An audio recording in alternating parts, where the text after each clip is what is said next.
Shibanaha laba jibaaran xagee ka galaysaa laxanka ama tajweedka. Xarfaha laba jibaaran qaar ka mid ah markay ereyga ku wada jiraan. Midba dhawaaq gooni ah ayuu matali karaa. Isbeddelkaas waxa uu sabab ah. Assalaamu calaykum. Maanta waxaa wax ka baranaynaa sida xarfaha iskula shaqeeyaan iyo siday u kala baxaan iyo xiriirka ka dhexeeyo. Casharka maanta waa shibanaha. Shibanayaasha waxaa loo kala qaybiyaa 3 qaybood. Qaybta koowaad waxay u qaabilsan tahay dhinaca dhawaaqa. Waxayna kala yihiin shibanayaal mid kasta ayaga ka mid ah hal dhawaaq leh. Waxaana lagu magacaabaa single consonants. Iyo laba shibanayaal isku tegay oo hal dhawaaq leh ama matalaan. Waxaana lagu magacaabaa consonant digraphs. Intaa uguda gelin qaybta koowaad. Aan isla eegno labada kale maxay kala yihiin. Qaybta labaad speech sounds. Waxay u qaabilsan tahay laxanka ama tajweedka. Ingiriishka tajweed ayuu leeyahay. Tusaale, xilligii madrasada ma lagu dhahay wa nuunu saakinun. Markii subaca ama casharka. Aan ku xusuusiyo. Nuun saakin hadday ku xigsadaan xarafaha qaar sida raa. Marka ku dhawaaqaysid nuunka waa la qariyaa. Sida hadda tusaalaha idinkaga muuqato. Nuunka markuu reeban yahay. Min rabbihim. Waxay noqonaysaa. Min rabbihim. Waxaana lagu magacaabaa idagaam. Ingiriishka asna waxaa la qariyaa xarafka T. Markii xarfo qaar ku xigsadaan. Sida tusaalaha ka muuqato. Best friend. Waxay noqonaysaa. Best friend. Si faahfaahsan ayaa u baran doonaa. Qaybta saddexaad. Waxaana lagu magacaabaa blends. Waxay u qaabilsan tahay isku xirka ama isku darka xarfaha shibanayaasha. Shaqadooda ma ahan inay dhawaaq cusub sameeyaan. Keliya waxay u diyaarinaysaa inay erayo koox ah abuuraan. Waa 2 ilaa 3 shibane isku dhagan oo dhawaqooda la isku dhejinayo. Ama si wada jir ah oo dhaqso ah loogu dhawaaqayo. Waxay leeyihiin 2 qayb. Waxayna ereyga ka galaan horay ama gadaal. Kuwan horay ka galo ereyga. Mid kasta macno ayuu xambaarsan yahay. Waxayna kulmiyaan 100 erayo. Tusaale, xarfaha S iyo T ereyada ka bilowdo ama ku jiraan macnaha ay xambaarsan yihiin waa goob ama waqti cayiman. Sida tusaalaha ka muuqato. Waqtigeeda ayaa si fiican u baran doonaa. Midka koowaad single consonantis. Waa shibanayaal hal dhawaaq leh ama lagu yaqaano hal cod. Waxay ka kooban yihiin 21 shibane. Waxay kala qaybsadaan ama dhex yaalo 18 cod ama dhawaaq. Sida aynu u jeedno xaraf kasta oo shibanayaasha ka mid ah. Waxa uu leeyahay ugu yaraan hal dhawaaq gaar u ah oo lala xiriiriyo. Sidaa ay tahay mararka qaarkooda way ismatalaan. Kuwa ka mid ah shibanayaasha hal cod ayuu wataa wax isbeddel ahna kuma samaynayso. Hadday ku xigsadaan xarfo kale oo ay ku kulmaan ereyga. Micnaha dhawaqiisa qaaska u ah ayuu wataa. Saamayn kuma sameeyaan hadday ku xigsadaan shaqale ama shibane kale dhawaqiisa. Xarfo kalena lagama samayn karo dhawaqiisa. Sida tusaalaha ka muuqata ee xarafka ba. Wuxuuna ka mid yahay xarfaha mayalka adag. Iyo kuwa ka mid ah shibanayaasha oo dhawaaqooda laga abuuri karo shibane kala duwan. Sida markay ku xigsadaan shaqale ama shibane kale oo ay ku kulmaan ereyga. Micnaha dhawaqiisa qaas uma ahan sida hadda aynu u jeedno xarafka C. Wuxuu matalayaa dhawaaqyo kala duwan.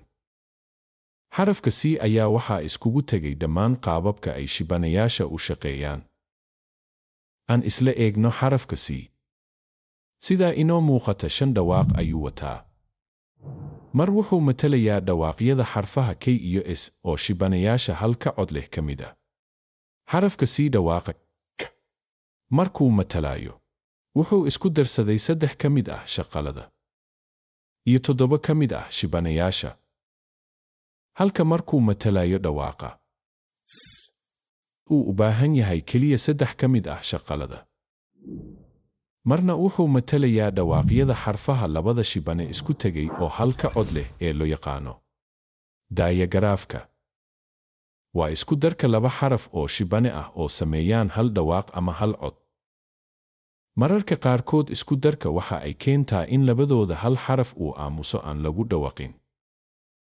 Laakiin inta badan labada shibane isku tegay waxay soo saaraan dhawaaq gaar ah oo aanu midkoodna keligiisa soo saari karin. Weliba mararka qaar in labada shibane isku dhagan inay matali karaan wax ka badan hal dhawaaq. Markay xarfaha shaqalada ku xigsadaan, micnaha in mar 2 xaraf oo shibane ah isku tegay ay hal cod matalaan.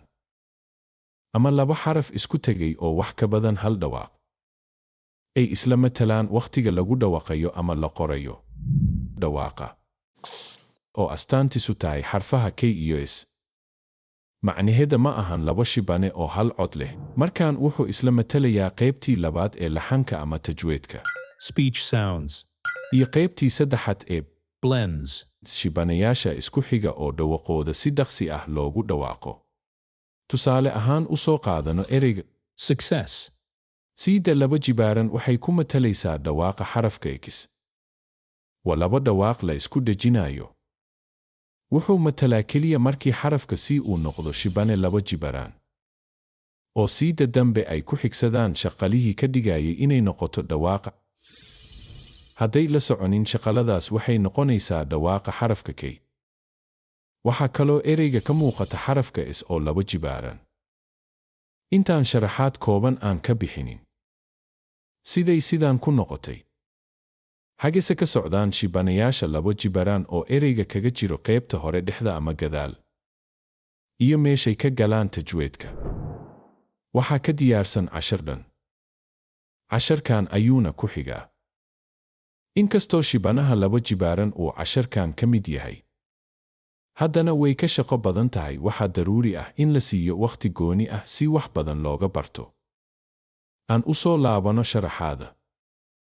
Haddii aad aragtid shibane 2 jibaaran taasi dhawaaq gooni ah ma samayso. Aan ka ahayn xarafka S. oo markuu 2 jibaarmo siduu u wato dhawaaqiisa caadiga uu lahaa ee ka midka ah single consonantiska, ayuu gebi ahaanba isku beddelayaa dhawaaqyada sh iyo z. Sidaas ayay waxay ugu mid noqonaysaa diagraafiska shibanayaasha 2 ah oo hal ka cod matalaya. Waa sababta ay kooxdan ooga dhex muuqato. Shibanaha 2 jibaaran sida caadiga ah waxay isla wada isticmaalayaan dhawaqoodii ay lahaayeen ama ay matalaan, oo ka midka ah single consonantiska ee ka kooban 18 ka dhawaaq. Shibanaha 2 jibaaran xagee ka galaysaa laxanka ama tajweedka. Xarfaha 2 jibaaran qaar ka mid ah markay ereyga ku wada jiraan, midba dhawaaq gooni ah ayuu matali karaa. Isbeddelkaas waxa uu sabab ah 5 shaqale mid ka mid ah markuu la socdo. Tusaale, siida koowaad way reeban tahay waxaana lagu reebay shaqalaha ka horeeya. Xarfaha ay la socoto waa erey ka mid ah horgalayaasha waxay noqotay dhawaaqa K. Siida labaad waxay raacaysaa shaqalka soo socda. Hadduu ku xigsado shaqale waxay dhawaqeeda noqonaysaa S. Shibanaha 2 jibaaran wuxuu la mid yahay tajweedka shada. 10kan waxaa loogu talagalay in lagu kala garto shibanaha hal ka cod leh iyo 2 shibane oo hal cod matalaya. Xaraf kasta si gooni ah ayaan u baran doonnaa hadduu Ilaah idmo. Waxaa 10kan ka mid ah shibanayaasha 2 jibaaran waana 10ka ku xigo. 10ka shibanaha 2 jibaaran qaybta hoose ee fiidiyowgan ayaa soo dhigi doonaa. Fii amaanillaah.